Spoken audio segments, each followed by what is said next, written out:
Hi guys, അപ്പൊ ഞാനാണെങ്കിൽ Rafale കുട്ടന്റെ മാമേഴ്സിക്ക് പോകാൻ റെഡിയായി. ഇതാണ് എന്റെ കോസ്റ്റ്യൂം. ഞാനും എന്റെ ചേട്ടനും ഇന്ന് ട്വിന്നിങ് ആണ്. ഞങ്ങൾ രണ്ടുപേരും ഒരേപോലത്തെ ഡിസൈനും ഒരേ കളറ് ഷർട്ടും ആണ് എന്റെ ചേട്ടനും ഇട്ടേക്കുന്നത്. അപ്പൊ ഞാൻ അവനെ കാണിക്കാം.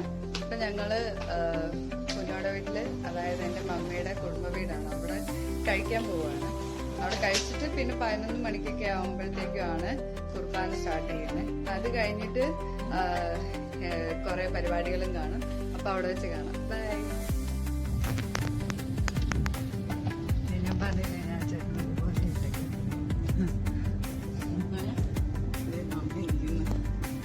പിങ്ക് സാരി സുന്ദരിയായിട്ടൊക്കെയാണ് ബോട്ടിൽ.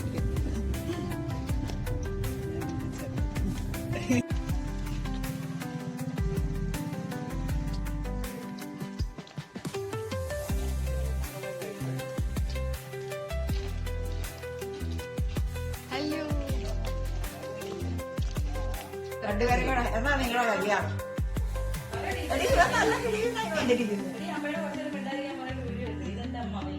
ഇതെന്റെ വല്യപ്പ. നിങ്ങള് കണ്ടാണല്ലോ മറ്റേ എൻഗേജ്മെന്റ് വ്ലോഗിൽ ഞാൻ കാണുന്നില്ല. വല്യമ്മയാണ്. ആടിയൊക്കെ കളഞ്ഞ് നല്ല വൃത്തിയിട്ട് ഇങ്ങനെ നടക്കാവുള്ളൂ. ഇതാണ് ഏറ്റവും ഭംഗിയായ ആ സൗന്ദര്യം ശരിക്കും എടുത്തു കാണിക്കും. എന്താടാ അമ്മ എന്നെ പറയാനുള്ള റാഫിക്കുട്ടനെ കുറിച്ച്?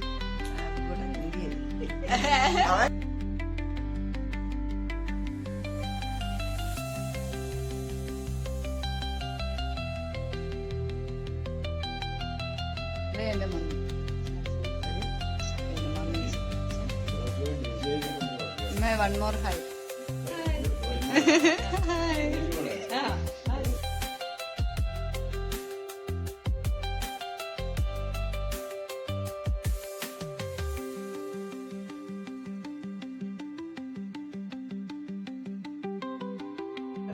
ഹലോ ഗായ്സ്,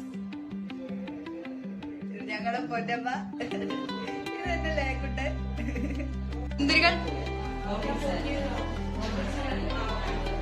സുന്ദരി.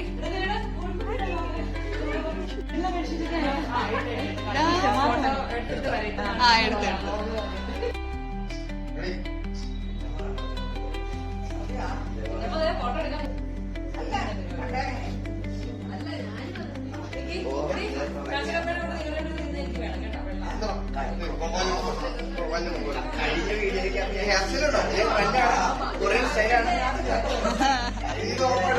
ഇത് ഉറപ്പായിട്ട് ഞാൻ ഇട്ടിരിക്കും.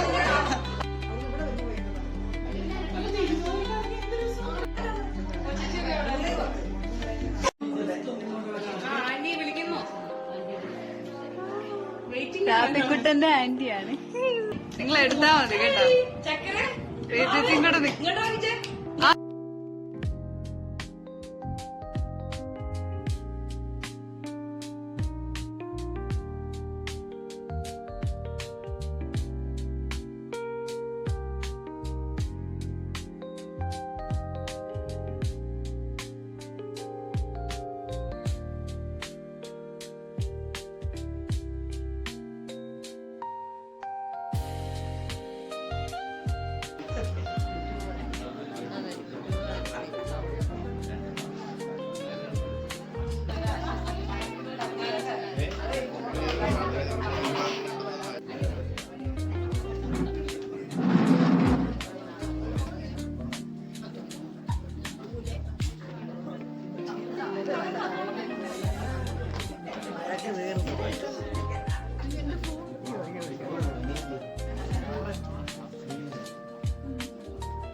പിതാവിന്റെയും പുത്രന്റെയും പരിശുദ്ധാത്മാവിന്റെയും നാമത്തിൽ അത്യുന്നതങ്ങളിൽ ദൈവത്തിന്റെ സ്തുതിയും ഭൂമിയിൽ മനുഷ്യർക്ക് സമാധാനവും പ്രത്യാശയും എപ്പോഴും എന്നേക്കും. സ്വർഗ്ഗസ്ഥനായ ഞങ്ങളുടെ പിതാവേ, സ്വർഗ്ഗത്തിലെ പോലെ ഭൂമിയിലുമാകണമേ. ഞങ്ങളുടെ ആവശ്യമായ ആഹാരം തരണമേ. ഞങ്ങളോട് ഞങ്ങൾ ക്ഷമിച്ചിരിക്കുന്നത് പോലെ ഞങ്ങളോട് ക്ഷമിക്കണമേ. ഞങ്ങളെ പ്രവർത്തിപ്പെടുത്തരുതേ, പിന്നെ നിങ്ങളെ രക്ഷിച്ചുകൊള്ളണമേ. ശിശുവിനെ വളർത്തി തരണമേ. പ്രായത്തോടൊപ്പം പ്രധാനപ്പെട്ട വിശുദ്ധിയിലും അഭിവൃദ്ധിപ്പെടുത്തുവാൻ ഈ കുഞ്ഞിനെ അനുഗ്രഹിക്കണമേ. ആത്മീകവും ശാരീരികവുമായ എല്ലാ അപകടങ്ങളിൽ നിന്ന് ഈ ശിശുവിനെ സംരക്ഷിക്കുകയും ചെയ്യണമേ. സകലത്തിന്റെയും നാഥ എന്നേക്കും. ഈശോയുടെ പരിച്ഛേദനത്തിനുള്ള 8 ദിവസം തികഞ്ഞപ്പോൾ അവിടുത്തെ ഗർഭം ധരിക്കുന്നതിന് മുമ്പ് ദൈവദൂതൻ നിർദ്ദേശിച്ചിരുന്നു, ഈശോ എന്ന പേര് അവിടത്തേക്ക് നൽകപ്പെട്ടു. മോശയുടെ നിയമമനുസരിച്ച് മറിയത്തിന്റെ ശുദ്ധീകരണത്തിനുള്ള ദിവസങ്ങൾ തികഞ്ഞപ്പോൾ കർത്താവിനെ സമർപ്പിക്കാനായി കുഞ്ഞിനെ അവർ ജെറുസലേമിലേക്ക് കൊണ്ടുപോയി. കടിഞ്ഞൂലായ ഓരോ ആൺകുട്ടിയും കർത്താവിന് വിശുദ്ധൻ എന്ന് വിളിക്കപ്പെടണം എന്ന് നിയമത്തിൽ എഴുതിയിരിക്കുന്നു. കർത്താവിന്റെ നിയമത്തിൽ പറഞ്ഞിട്ടുള്ളതുപോലെ 2 ചങ്ങാലികളെയോ 2 പ്രാവിൻ കുഞ്ഞുങ്ങളെയോ ബലിയർപ്പിക്കേണ്ടിയിരിക്കുന്നു. നമുക്കെല്ലാവർക്കും വിശ്വാസത്തോടെ ശരിയായിരിക്കട്ടെ.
പോയിട്ട്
വാഗ്ദാനം ഈ ദാസനിൽ പൂർത്തിയാക്കണമേ.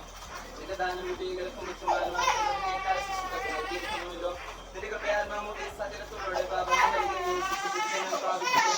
വലിയ ഭൗതികമായി തീരുന്ന ഈ ദാസന്റെ സ്വീകരണ ബലി ഈ ദാനത്തെ പ്രതി ഈ ദാസനോടൊത്ത് ഞങ്ങൾ നിനക്ക്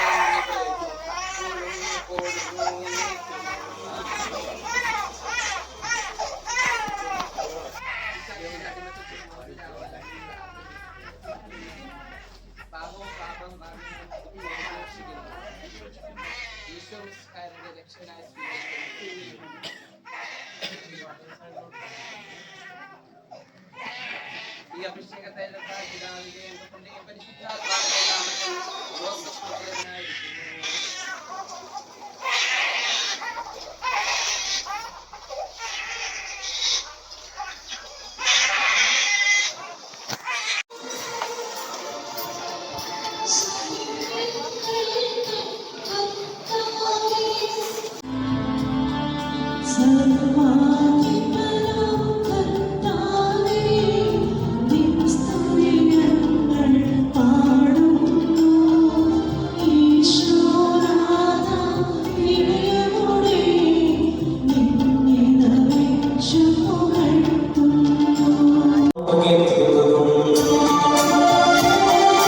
സർവ്വാധിപനാം കർത്താവേ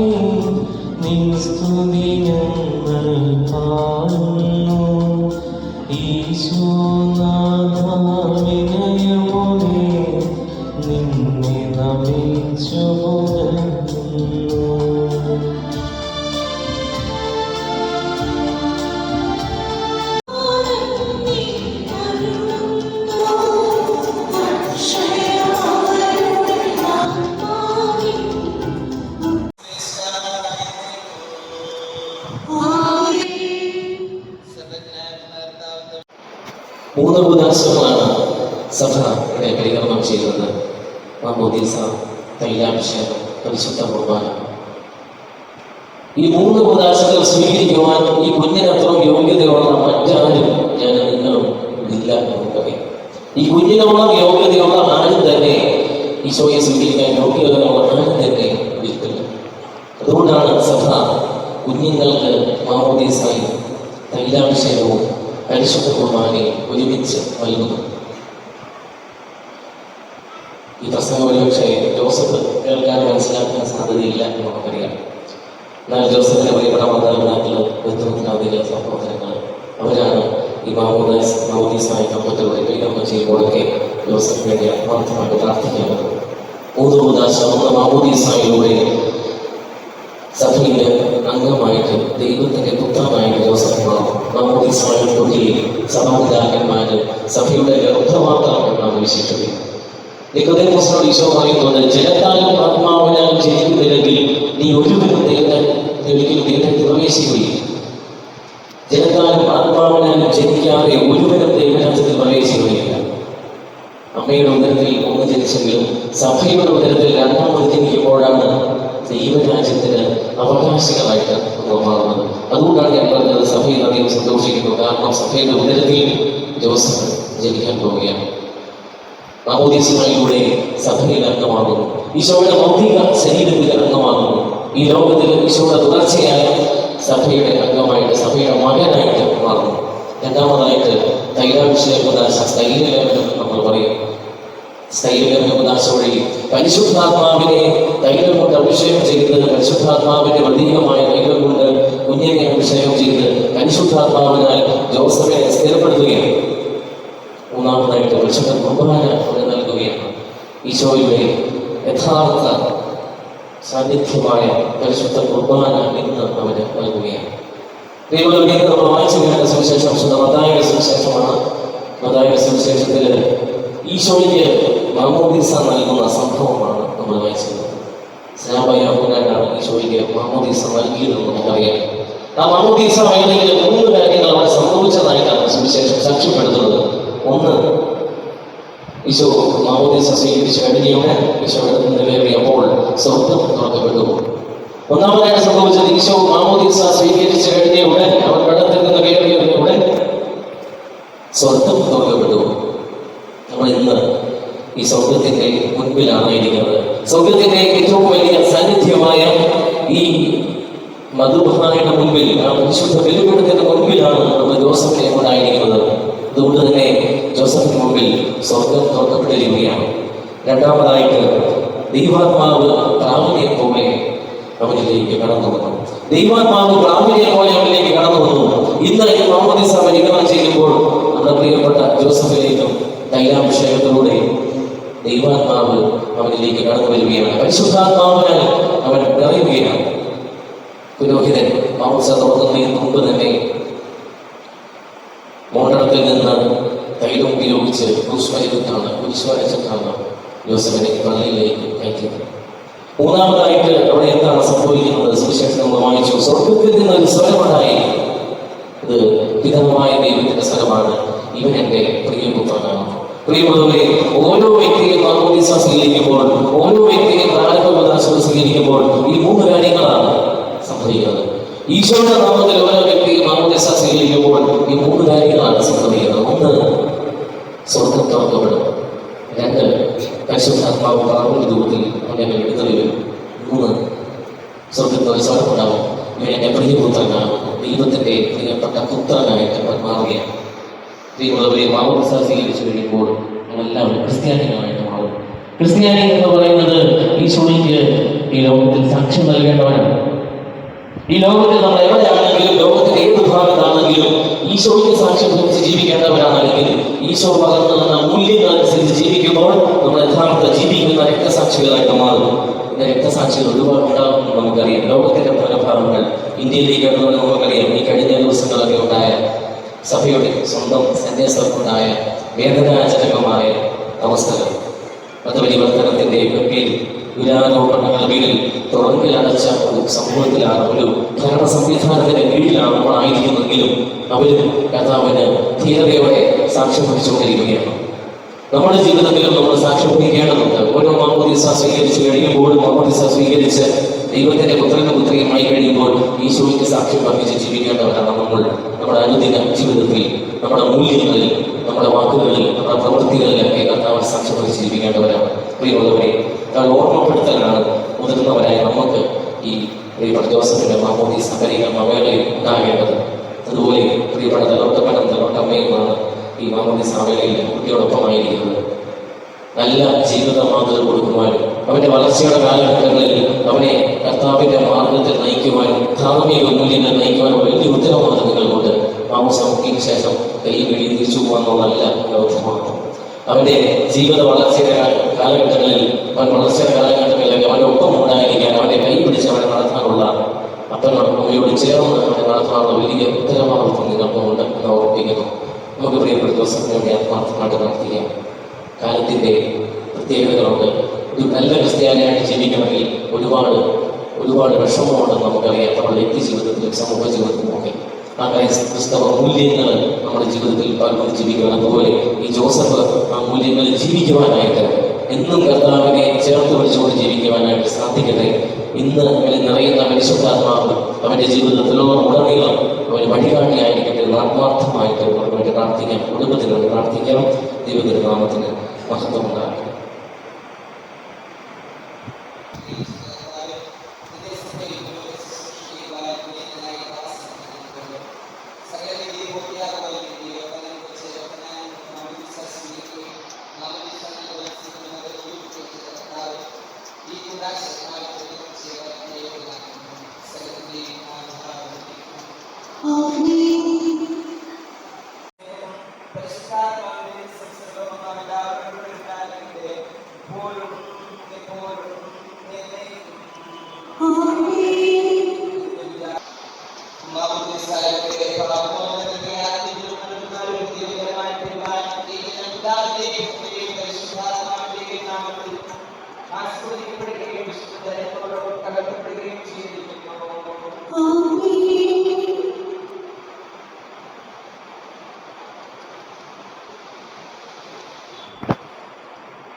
Baptism is the most important day in the life of true Christian, and thus this celebration and gathering is indeed meaningful.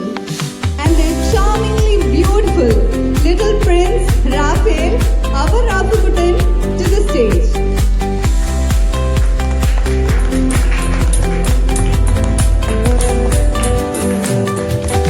Children are the gift from the Lord. They are the reward from Him. Having a baby is really a blessing, and you two are blessed with a baby boy to add the sweetness to the glory. Do you know who is more happy and thrilled than Ravukutan's parents? Of course, it's the grandparents. Now I request the paternal and the maternal grandparents of Ravukutan to come upon to the stage.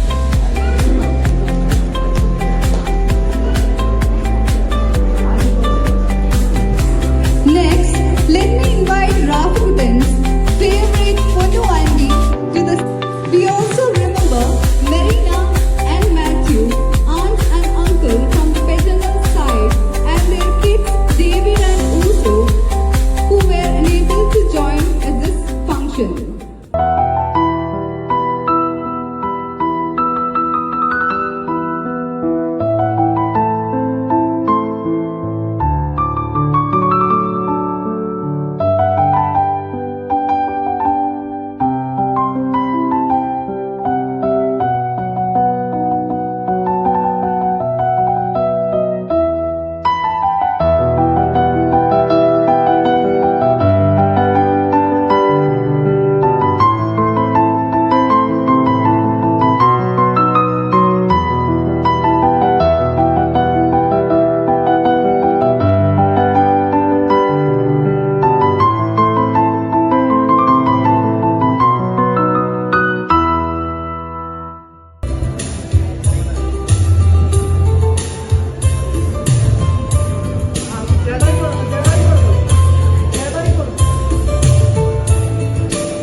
Finally, before we leave, the stage is now open for the audience. You may now come over and bless the family. Food counters are open. Please enjoy the food and have a good day. Thank you.